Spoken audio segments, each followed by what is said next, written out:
नमस्कार। मेरा चैनल का सब सदस्यों को नमस्कार। आज मैं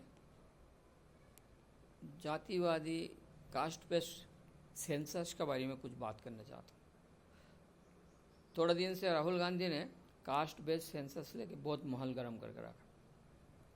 कास्ट बेस्ड सेंसस करेंगे, कास्ट बेस्ड सेंसस करेंगे, आज जितना आबादी उतना भागीदारी, ये सब बहुत सी बात कर रहा है। ये सब बात बेकार है, ऐसे कुछ नहीं हो सकता है, ना राहुल ऐसे करेगा। अगर कास्ट बेस्ड सेंसस अगर हो आज का दिन में, निश्चित रूप से मुसलमान भारत में मेजोरिटी में है। क्या राहुल गांधी मुसलमान को प्राइम मिनिस्टर बनने देगा? अखिलेश देव प्राइम मिनिस्टर बनने देगा? लालू प्रसाद यादव का कभी बोलने सुना जो यादव का अंदर में जो अच्छा लड़का होगा, जो अच्छा यादव में से जो श्रेष्ठ आदमी होगा, उसको मैं चीफ मिनिस्टर बनाऊंगा, ऐसे बोलता है? नहीं। क्या बोलता है? मुसलमान और हिंदू यादव मिल के वोट दे दो,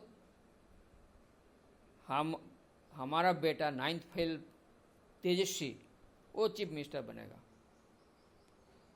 यादव में अच्छा लड़का चीफ मिनिस्टर बनेगा ये नहीं बोलता है। मेरा बेटा 9th फेल बेटा वो चीफ मिनिस्टर बनेगा, और यादव सब यादव इकट्ठा हो जाओ, अब मुसलमान तो वोट देगा ही।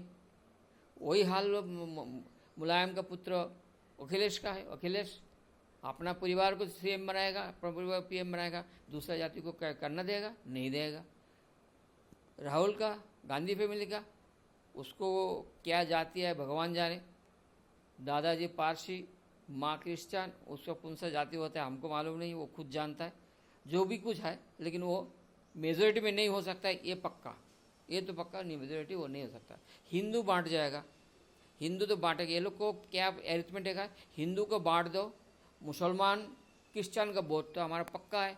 तो हिंदू में 2-4 रीजनल पार्टीज का साथ में 2-4 जाति तो रहते ही है, उस जाति को साथ में ले लो, हमारा इलेक्शन का लड़ने के लिए काफ़ी हो जाता है, उसमें तो कुछ सीट हासिल हो जाएगा। ये लोग का फार्मूला है। कैसी फिर क्योंकि हिंदू का टुकड़ा कर दो, मुसलमान वोट और क्रिश्चियन वोट कंसोलिडेट कर लो। रीजनल पार्टी यूपी बिहार में यादव को पकड़ लो, तेलंगाना में किसी को पकड़ लो, ये तमिलनाडु में उसको स्टैलिन का पकड़ लो और क्रिश्चियन को पकड़ लो। ऐसे करके एक समीकरण बना के गांधी फैमिली कैसे भी करके सत्ता में कब्ज होना चाहिए, शब्द कब्जा करना चाहता है। ये सत्ता का कब्जा करने का एक फॉर्मूला है। जातिवादी कास्ट बेस में कुछ नहीं हो रहा है। जातिवादी कास्ट बेस जो सेंसस बोलता है, इसमें ना ये लोग का कोई सदिच्छा नहीं है, ना कोई जाति का भला होगा, ना कोई जाति को ये लोग अधिकार देगा। गांधी फैमिली एक एससी को प्रेसिडेंट बनाया कांग्रेस का, उसको कोई पावर दिया? मल्लिकार्जुन खड़गे को कभी भी कोई बात करता है तो क्या बोलता है? मेरे को हाईकमांड से पूछना पड़ेगा। भाई तुम प्रेसिडेंट है, फिर हाईकमांड कौन है? तुम्हारा ऊपर कौन सा कमांड होगा? तुम तो प्रेसिडेंट है, लेकिन है गांधी फैमिली है, वहाँ में गांधी फैमिली के बाहर में कुछ नहीं हो सकता है। ये जाति नाम ये लोग ढकसलाबाजी है। ये लोग अपना सत्ता कब्जा करने के लिए एक रास्ता बनाया है, इसमें कोई ना पड़े। जातिवादी कास्ट बेस में ये लोग हिंदू को टुकड़ा करने जाता है। कोई बोलेगा यादव तो बहुत है, बहुत नहीं, यादव यूपी बिहार में बहुत है, ठीक है, लेकिन यूपी बिहार में यादव है, कुर्मी है, ये है, अलग अलग डिवीजन हो जाएगा। यूपी बिहार में जो है, जब सेंसस तो ऑल इंडिया बेसिस में होगा ना, ऑल इंडिया बेसिस में जब यादव का परसेंटेज निकालेगा, उस टाइम क्या हाल होगा? उस टाइम यादव का जो स्ट्रेंथ होगा वो माइक्रोस्कोपिक होगा, 1% भी नहीं, 1% कम हो जाएगा। लेकिन मुसलमान आसाम में 40% है, बंगाल में 35% को पावा है, केरल में करीब 30% है, ऐसे बहुत सारी स्टेट में 20% का लगभग हो गया। नॉर्थ ईस्ट को कुछ स्टेट को छोड़ दे तो बाकी ऐसे कोई स्टेट नहीं है जहां मुसलमान का संख्या 10 से कम है, 10% से कम है। तो कुल मिला के मुसलमानी भारत में आज का दिन में जातीय गणना होगा था सबसे ज़्यादा मेजोरिटी वाला जाति है। हिंदू तुम तो बांट दोगे, हिंदू को कोई यादव बन गया, कोई ब्राह्मण बन गया, कोई क्षत्रिय बन गया, कुछ हो गया, इससे अलग अलग हो जाएगा। इसलिए हिंदू को तो कोई परसेंटेज बनेगा ही नहीं, इतना छोटा छोटा परसेंटेज होगा, कोई भागीदारी बनेगा नहीं, उसका 1% के नीचे आएगा तो आप क्या उसका क्या हिस्सा दे दोगे? उस टाइम में क्या होगा, जब किसी का हिस्सा जाएगा वो बंदरवाट होगा, उसमें से कौन सा बना, चलो मैं बन जाता हूँ, तुम मेरे पीछे घूमते रहो। ये है राहुल गांधी का पॉलिसी। हिंदू को कमज़ोर करने से देश का नुकसान होगा, भारत का नुकसान होगा। भारत का जातीय समीकरण जो कुछ है, जाति तब तक है जब तक भारत में हिंदू है। जिस दिन हिंदू नहीं रहेगा उस दिन भारत में ऐसी जाति जो देख रहा है ना, एक भी जाति नहीं है, सब मुसलमान और क्रिश्चियन सबको खा जाएगा, सबको वो लोग कन्वर्ट कर देगा। कोई हिंदू में कोई जाति नहीं है, ऐसी जाति नहीं रहेगा। तो जब तक हिंदू है तब तक आपका अस्तित्व है, और जिस दिन हिंदू खत्म हो जाएगा उस दिन आपका अस्तित्व खत्म होगा, भारत का ताना बाना सब खत्म हो जाएगा। और राहुल गांधी वही चाहता है। ये इटालियन माँ का पुत्र, वो भारत के इंटरेस्ट में कुछ भी नहीं है, वो खुद का फैमिली के इंटरेस्ट में सब कुछ कर रहा है। और ये बाहर से पैसा लेके, बाहर का फंडिंग लेके ये भारत में एक षड्यंत्र कर रहा है, जातिवाद करके भारत को बांटने के लिए। ये इस पे से सब सावधान रहना बहुत जरूरी है।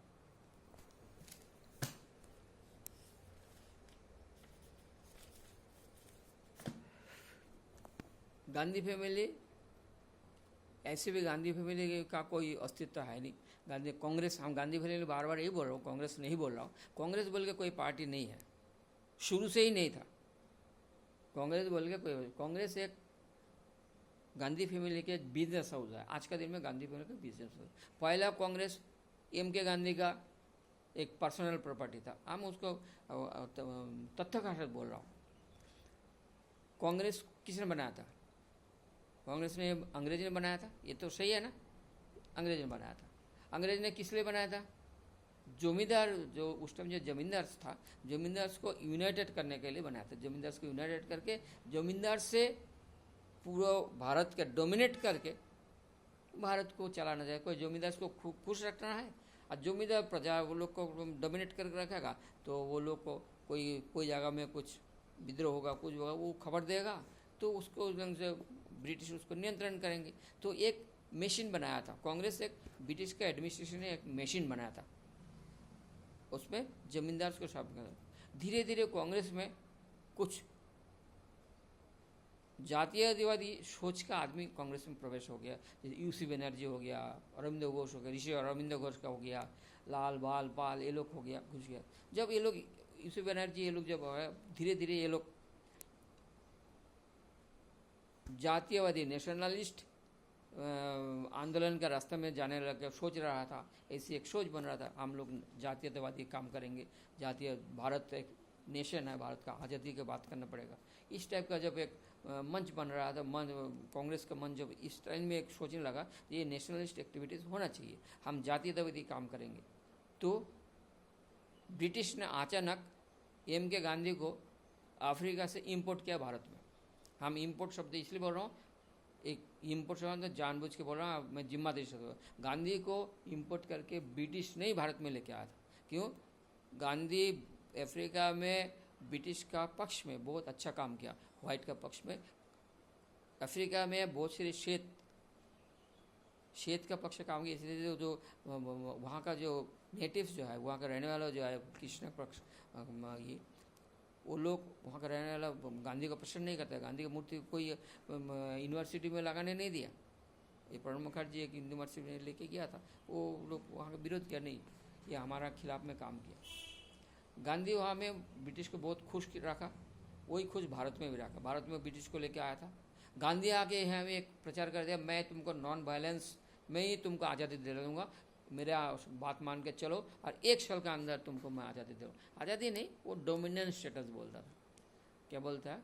ब्रिटिश शासन रहे, हम सरकार मेरा रहेगा, मंत्री हम रहेंगे और ब्रिटिश रहेगा। इस वजह वो उसका एक अलग जैसा डोमिनेंट, वो उसको होम रूल एक किताब है, उसको पढ़ के देखना, डोमिनेंस स्टेटस, और उसमें कि इंडियनाइज बना देगा, भारतीय बना देगा ब्रिटिश का, उसका मन में परिवर्तन करके ये कर दे। अजब से कहानी था वो उसका।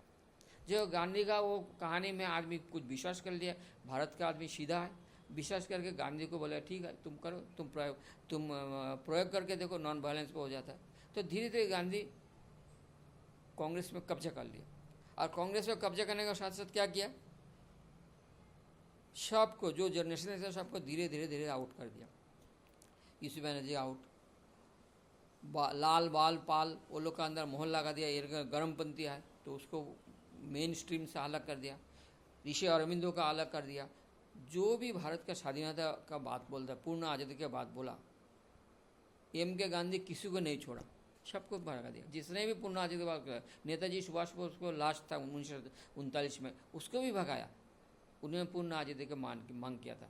तो पूर्ण आज़ादी का फुल इंडिपेंडेंस के बात जिसने किया भारत का अंदर, उसको एम के गांधी ने भगा दिया। एम के गांधी कांग्रेस को एक अपना निजी प्रॉपर्टी हिसाब से चलाया, इसमें कोई डेमोक्रेसी नहीं था। और डेमोक्रेसी होता तो चुनाव हुआ, प्रेसिडेंट सुभाष बोस को भगा के राजेंद्र प्रसाद को 6 महीने बाद में नहीं कर देता, इलेक्टेड प्रेसिडेंट को भगाया।